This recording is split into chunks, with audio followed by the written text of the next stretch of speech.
finished this movie. I just went on in. Okay.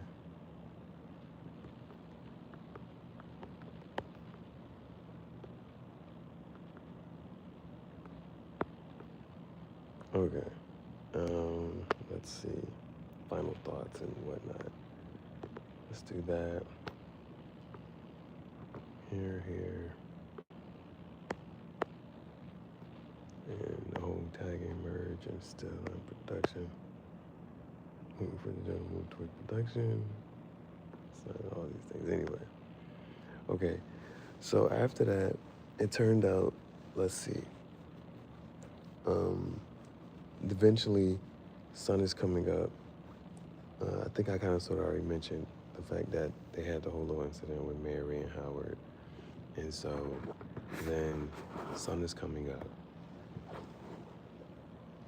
Howard been there all whatever. And so he's like finishing. That would be the last little part of the whole little memory of going back. It was Jim was, Joel Barish was remembering getting in the car, and then it was like, who's that? I saw you talking to somebody pretty. You know what I'm saying? And he was like, she was nice. There was a nice word again.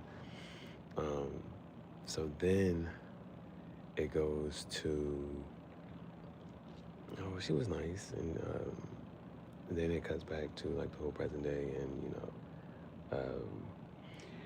apparently they're done with the whole mind erasing thing. They're done with the whole mind erasing thing.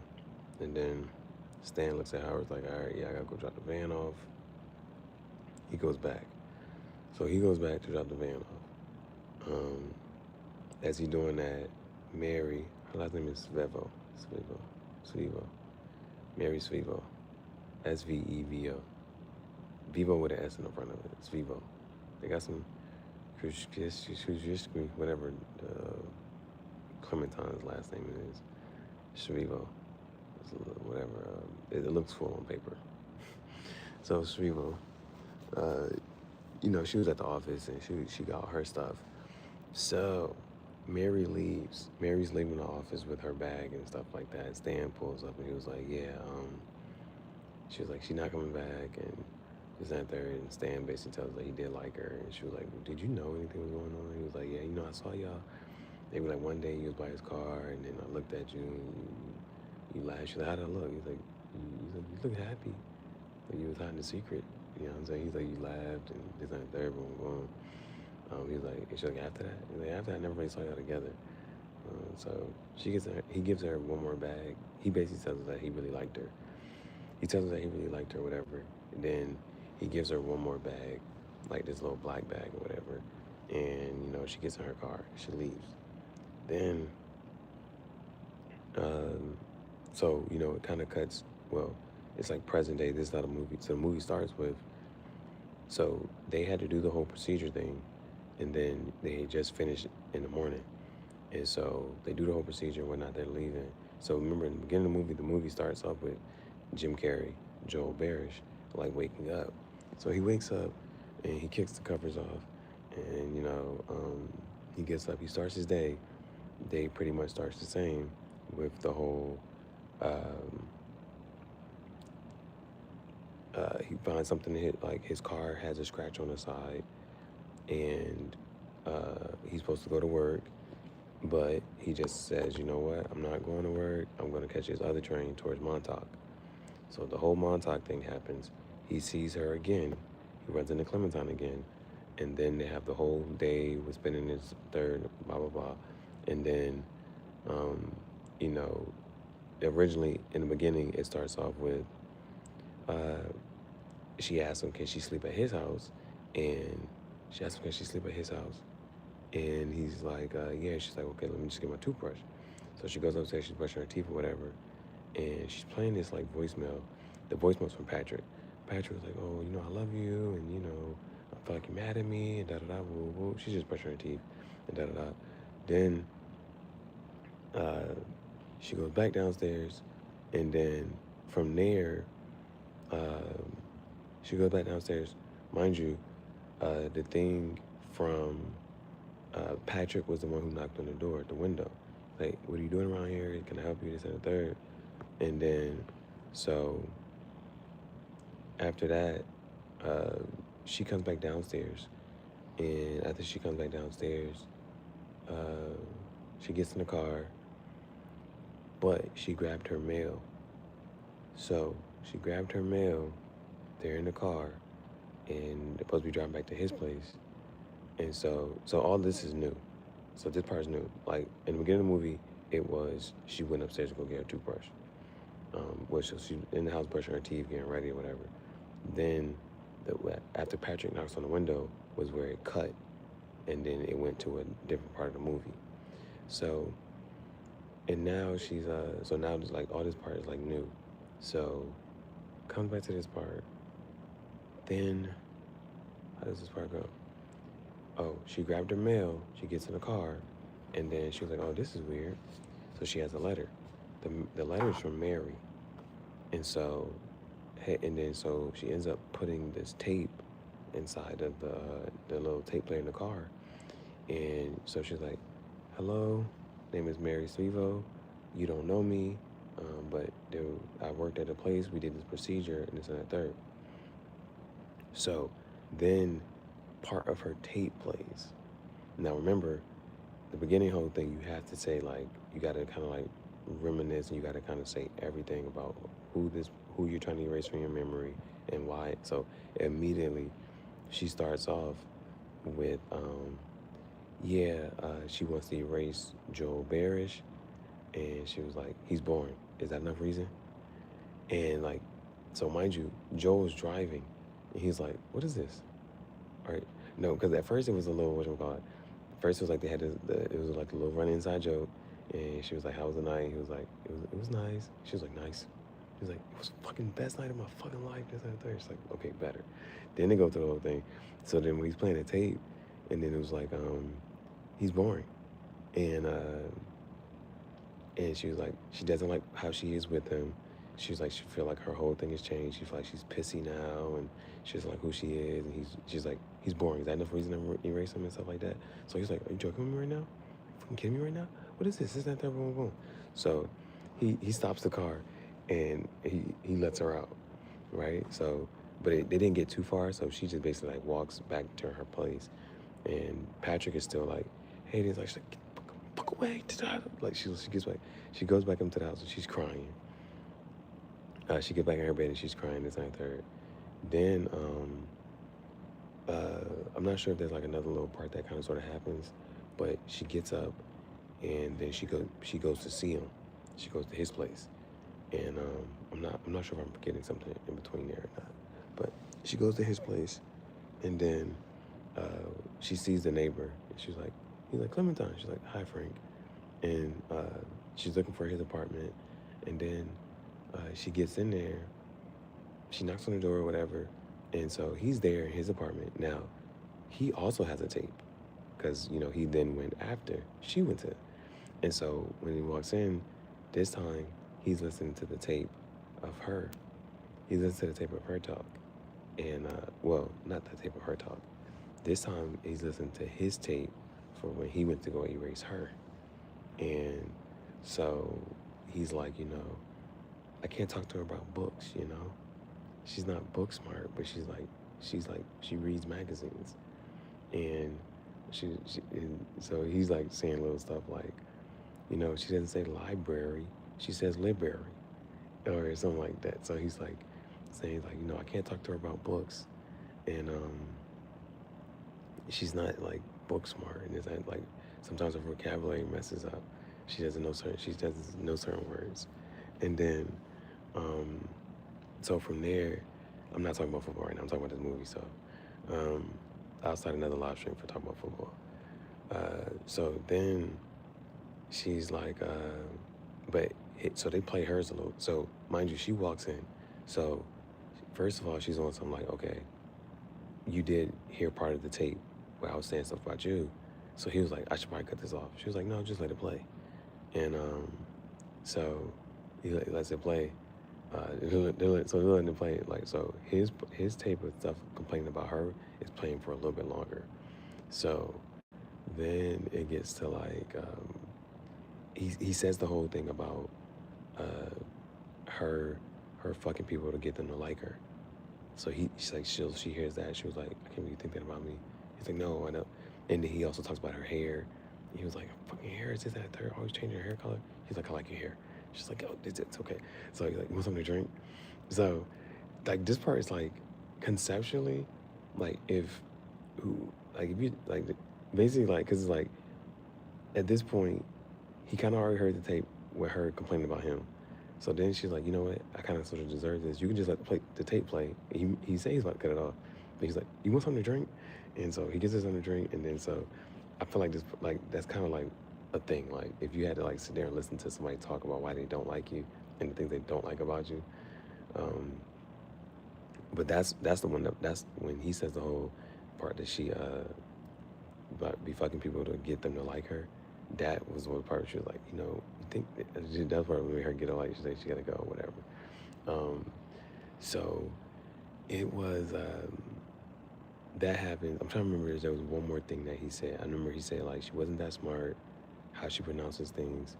Oh, but he was like, you know, feeling about her, you know, when you're around her, she takes you out the mundane, and it's like this meteorite, this asteroid taking you somewhere else, and it's just this, like being around her, it's not like, um, she makes you feel like you're just not there, and just she take like being around her makes you feel like you're just somewhere else. So like that's like a good thing, whatever. But then he talks about but then he said something about the motivation of her sex, and he was like, yeah, it doesn't feel like sex. Like he was like, um, but then he connects that to the whole how she fucks people to get them to like her type of thing. And so then they have this whole little moment, whatever, and then like so she goes to storm out, and then he's like stop, wait, and she's like what? He's like just wait, what the fuck are you waiting for? He's like just wait, just wait, and then so she says so there's the two things that kind of sort of happen. One, she was like uh, two things. Um, I forget the part she says about him. Well, I forget the part that she says about her. Oh, she was like, he was like, I can't find anything I don't like about you. Mind you, they just played the whole tape when he was saying about stuff that he don't like about her. But she was like, but you are going to find something that you don't like about me. So he was like, I think whatever. He's like, but she like, if you spend enough time around, like you're going to find something that you don't like about me. So she says that. Then she says, um, and on the flip side, she was like, I'm going to get bored with you and feel like I'm trapped. And he's like, okay. And she's like, okay. And he's like, okay. And then she starts crying or whatever. She's like, okay. Like so like there's this whole like thing of just like, you know, the realization like those things are true, right? But it was like, you know what? That's okay with you type of jump. So she was like, you're gonna find something that you don't like about me. Okay. And I'm gonna get bored with you and feel trapped in this whole thing. Okay. He's like, okay. And he's like, so it was like, you would rather do that with them, and like that was the whole point, like with the whole movie and stuff like that. And because at one point he was like, I don't want to do this procedure no more. Like, I don't want to do this. I want to do that. There, like he still wanted to be with her. Um, so like, I think the movie is actually pretty. If I have to make like another little joke about this, like as far as couples go, I would encourage couples to watch the movie. I think couples could watch the movie, and like if they're willing to, like really, like because I think it gives you a floor and a space, right? Because you know sometimes like there's a space of like to be able to talk to somebody, right? Like him saying like, you know, there's a lot of different things when it comes like to relationships that it kind of like touched on. Um, she was like, you know, I don't feel like I know you. You don't tell me things. And she was like, I be telling you everything, all the weird stuff, all this and stuff I want to tell people. And he was like, you know, constantly talking isn't necessarily communication. So he says that. He was like, constant talking isn't necessarily communication. It's like, but there's a truth to that though. Just because you're talking to me, you ever really like, you know, when you talk about communication, and you know how like this I'm gonna make this broad blanket statement, but it's not to like what you want, but it's like just because you're talking doesn't mean you're good at communicating. Like just because you keep da da da da da da da da da da da, like that doesn't mean you're good at communicating and effectively communicating a point or across, or even if that doesn't make anything that you're saying to be true. The whole back to just because that's how you feel, fine. Nobody's trying to invalidate your feelings, but because of what you feel doesn't make the situation true. It doesn't make objectively, it doesn't mean it's true. There's like, just because you raise your voice doesn't make what you say true. Just because you feel some type of way about whatever doesn't make how you feel about whatever true. You raising your voice, how you feel doesn't make the situation stuff true. So like those are like type of things. Um, but even the whole, and then when he was like, you know, she was like she wanted to have kids, and he was like, we should talk about this later. She was like, no, we can talk about it now. And she feels like she would be a good mom and all this other stuff. Like the movie touches on, and it's like them going to dinner and not really even just doing it just out of habit, just because, but not even like just a boring poor couple, just like still just going through these motions or whatever. Um, he's like, are we the dining dead? Like just this dead couple, no life, no energy, just um, then it was just like even with the ending, like hearing, like mind you, if you were to hear how somebody talks about you, like in let's say you would sit down at a therapy session, and they're talking to the therapist, and you are like, them little rooms where like you can't see the person on the other side or something. Let's say it's one of them type of things, or just like, even if you could just hear what's going on in the room, right? And so the person is sitting there talking about everything they don't like about you, everything they don't like about the relationship, and they're just venting about you, and you get to hear that, and they don't know that you get to hear it. So like, there's an honesty and truth to it, right? Like, oh, you didn't think I was hearing it, you didn't know, and so like those type of things. Um, so like whether a person can't, but then a person having enough. So, but why did it take you having to go talk to somebody else and not to that person? You know. So I think the movie, like if couples were to watch that movie and really just like, okay, take the time to like, there is a couple things, and then that even leads to a point of like, does it matter? You know, of well, it's 2 points. Either one, the person then does know like, okay, when I say this or when I do this, these are things that annoys this person or bothers this person or things that they don't like, right? And one of it is like, I don't have to change it, but I'm mindful of it. And then, those are other things of like, with being mindful of like, okay, I don't like this, so why do you still do it or whatever and stuff like that. So I don't know. It's like conversations. So I'm saying like, two, I think if people who are in a relationship, they watch it, and then they can just have a conversation about like stuff like that, like you know, and then like even with the whole like certain topics of like um, kids, right, and or shying away from certain topics, whether it's at a time or not, like those like, and like because sometimes it's somebody could be pressed to talk about something, somebody like, okay, not right now, or table it later, and like being the time and place, mind you, they was in public, you know what I'm saying? So that was more of like, not right now, like I could just that third, and she's like, no, we're talking about this right now, and like pressing certain issues. I don't know, this like I think there's a really good conversation. I think it leads to a lot of good, because like you could definitely ask somebody about something, and like respect their decision to not talk about it at a certain time if they don't want to. Um, I think that's also a thing. I just think that couples go sit down and watch it, and it could lead to like, well, what do you think about this, or what do you think about that? How would you go about this and the third?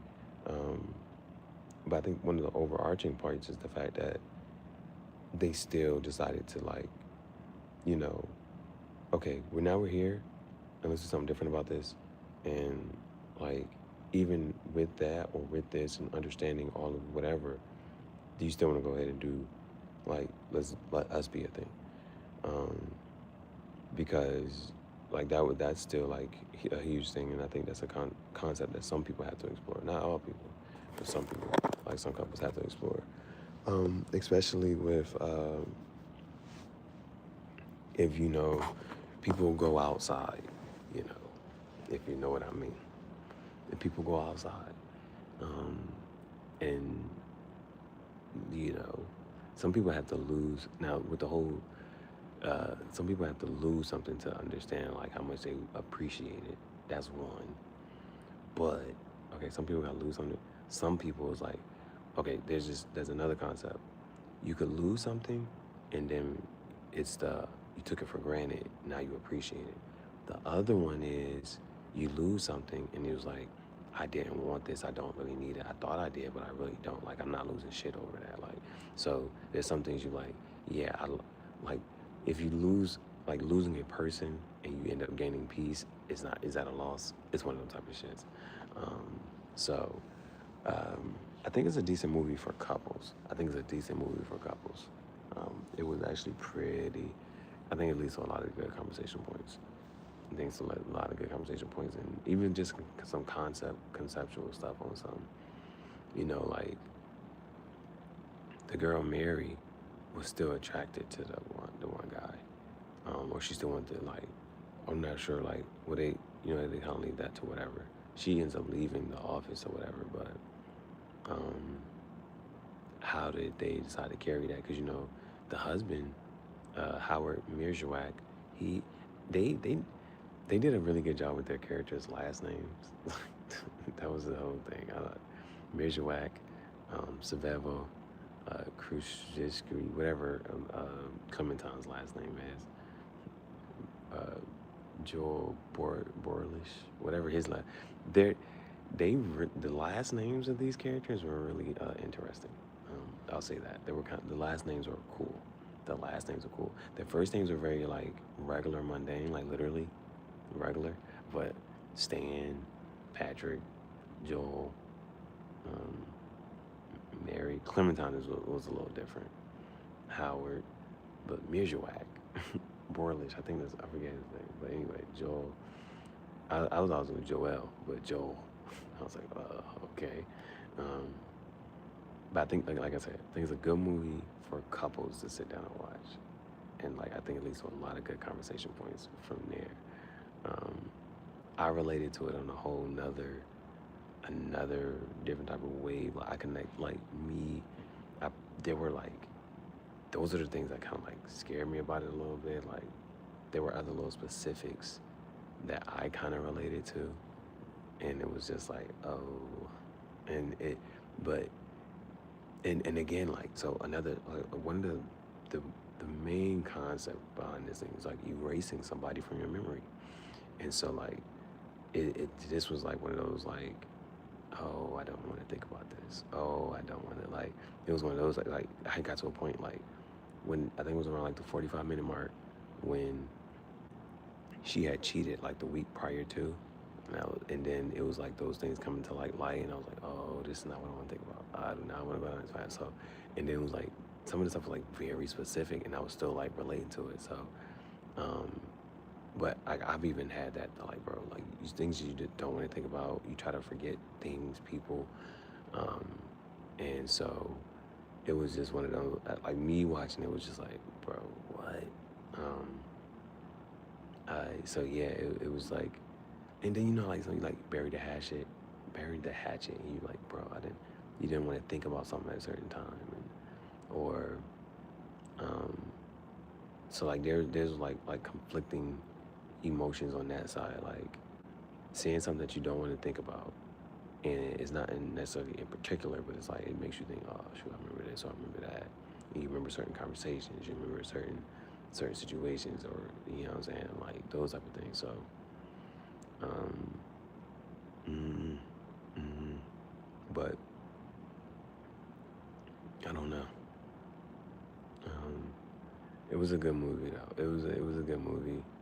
Um, Because at first I thought the acting was a little smidget off in the beginning, but overall it was like pretty smooth. Um, and actually, what's crazy is um, usually, like the whole story behind her cheating, like usually, usually you feel some type of way about the cheater in a movie, like, oh nah, this ain't that, boom, boom. The way that one is spun is entirely different, bro. Like they spun this one has a lot of eternal sunshine of the heartless mind. It has a lot of like twists and turns, like plot twists. Like literally the beginning, like remember I was doing every 10 minutes. Every 10 minutes it was like, okay, this just happened. Okay, now it's going in this direction. Now like that's for like the first 40 minutes of just what is going on, and it gets tied all the way back together, and it has some little interesting fun parts into it, like the whole that there was a one little part I thought it kind of felt like slowed down, which was the part where he has to like put her in different memories where she's not at, so he doesn't forget her. It was pretty cool because she was like, meet me at Montauk, and then so like that whole been his whole motivation for certain stuff. And I think that was another thing, like conceptually, like, something can be a motivation for you and you don't know why. Nietzsche is also quoted in here. Again, that show Netflix on Dark quotes Nietzsche a bit too. Like Nietzsche, bro, like when it comes to like quotes and stuff, bro, like mind you, like I just say off on the side, like whatever Bartlett is, and with quotes and stuff like that, it's famous quotes and da da da, like that's how I started writing my first book, and so that was one of the things. And then like Nietzsche has been like quoted in like those two series that I watched. I'm like, bro, I think the last thing that so like Nietzsche, the last quote I heard from Nietzsche was the whole, if you stare into an abyss, eventually it starts looking back at you. Now, the interpretation, there's a couple of like ways you could look at it. I looked at it in the sense of like, the last time I heard of an abyss, it was the night sky being an abyss. And I'm like, I thought it was cool, like the night sky could look at you in what ways the stars and all of that type of thing.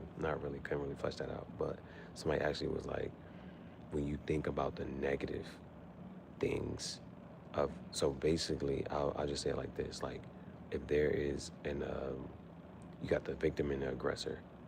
If the victim only focuses on the aggressor and the things and all the negative, then the victim eventually becomes the aggressor, because that's all they ever thought about in embodying. So that's like one of the things with like mindset and what to focus on. And so Nietzsche, I'm just saying, like overall, like things that age well. It seems Nietzsche is really like proven test of time here. Like they don't really debate Nietzsche. You know what I'm saying? He's a founding point here. You know, they debate Freud and all these other people, but like Nietzsche is like very, it seems very well respected. So like I said, I ain't gonna say 10 out of 10 highly recommend. It was good though. It was good. I can't say I didn't enjoy it. I definitely enjoyed it. Like there was a lot of us talk about. Like it was pretty good. I think it was pretty good. Because other movies that make you think, like The Notebook. The Notebook is on a whole nother wave. Notebook is on a whole nother wave. Erasing Memory makes you think Men in Black. But I don't know, like I'm pretty sure it might be a tearjerker for certain women, depending on how well she's like connecting and picking up on like what's happening in the movie. I think it might be a decent movie. I think it's a decent movie for women too. Like I think a lot of women would just be on some, oh my God, they got together, da da da. They do, because they do end up getting together. And it was almost like the last movie was the Everything Everywhere All at Once. That wasn't like solely supposed to be a love movie, but it was one of those, okay, you go through this whole little thing, and then it's like makes you appreciate. She had more appreciation for her husband in her life and her daughter. She had more appreciation for everyone in her life, because she entertained the idea of like if she had went to different paths and like did this or did that and did this and did that. But the last little part of it made me just think about The Notebook. The last little part made me think about The Notebook though. Um, so yeah, I think those are the lasting thoughts. I think those are the lasting thoughts on it. I don't think there's anything else that comes from the mention. It's Jim Carrey. This ain't one of like I don't think like it. This ain't one of. This is a decent movie. It's a decent movie, but it ain't like. So I get why. It's decent. I think it's worth a watch. I think it's worth a watch. I think it's worth a watch. If you're in, if you're like, would you know like some people are not with that, like being able to, because you know there's one thing about being able to say something, and if you feel like if you, because like when it, like again, communication and being able to talk or say something without the other person getting mad, like so that's why I say it's still touchy, and that still leads up to being the thing about if you can or cannot or willing able to, you know. The other thing is decent. I think like as an exercise, a therapeutic exercise for um, a couple to sit down and watch. I think it's that. I think it's like a therapeutic exercise if the couple is like of that emotional maturity.